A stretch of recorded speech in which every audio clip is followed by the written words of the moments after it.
popularity of dogfighting in the United States has recently increased in the past couple of decades. According to the ASPCA, an estimated number of people who are involved in dogfights across the U.S. is estimated to be in the tens of thousands. A lot of this is due to the Michael Vick scandal that a lot of people are familiar with. He is a very popular athlete who was caught engaging in the act of dogfights and controlling dogfighting rings.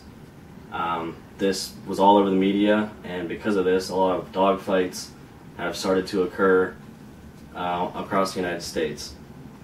I actually own the dog myself, so this is what encouraged me to start researching this topic and led me to learn more about what dogfighting is. Through my research, I've learned that there are three main aspects to dogfighting: the history, the types of breeds that are used, and the laws that are against dogfighting in the United States. To help better understand what dogfighting is, a definition is that it's an underground blood sport that involves usually two or more dogs that are placed into a pit or a ring, usually in the shape of a circle or a square, where the owners of the dogs or the people who are placing bets stand on the outside perimeter. The dogs will fight until one or more of the dogs cannot continue. Among dogfighting, other criminal activities occur during these events, such as drug abuse, prostitution, gang violence, and the like. Some of these dogfights can actually last up to 3 hours, and there can be several that occur during each dogfighting event. The history of dogfighting dates back to the ancient Romans, where dogs would be placed inside of rings to fight against bears, and this was a form of entertainment. In the mid-1800s, in England and other parts of Europe, there was an event called bull baiting, which was people would place a bull on a stake where it could move about 30 feet in a circle, and dogs of various breeds would be placed in the pit, and they would all gang up on the bull until the bull died. This was also a form of entertainment over there. This was later found to be against their religious ethnicities and such over there, and it was banned. And from this is when dogfighting really started to occur as an underground blood sport. Some of the breeds that are normally used for dogfights are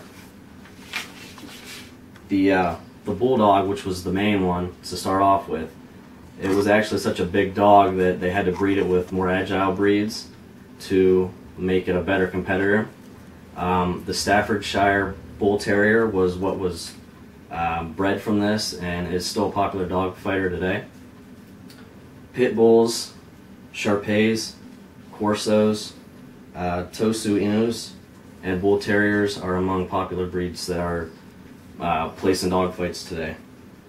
A lot of these dogs have a bad reputation because of dogfighting, and a lot of them aren't allowed to be placed in certain dog parks or apartment complexes to live in society.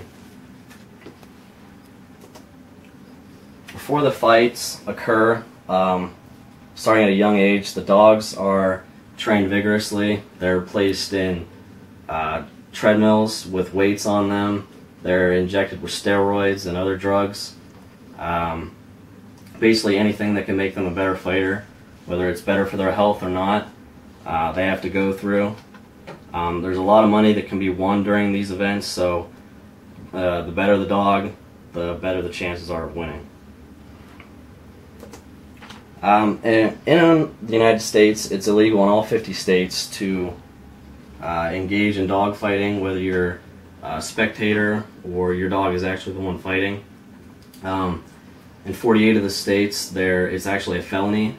For Ohio, if you're caught engaging in any kind of dog fighting, it's considered a 4th degree felony, and various charges can be placed on you for that, including fines and jail time.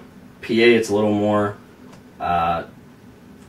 severe. You can actually get placed into prison for up to 7 years and have to pay up to a $15,000 fine, and it is a third-degree felony.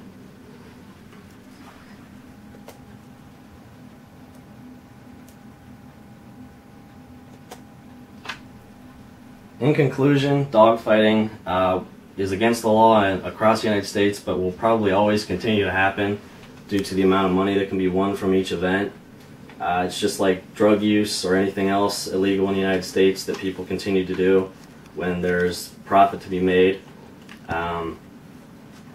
So next time you see a pit bull or a Rottweiler or a breed that's commonly used in dogfighting, don't assume that it is vicious, because give it a chance. Thanks for your attention.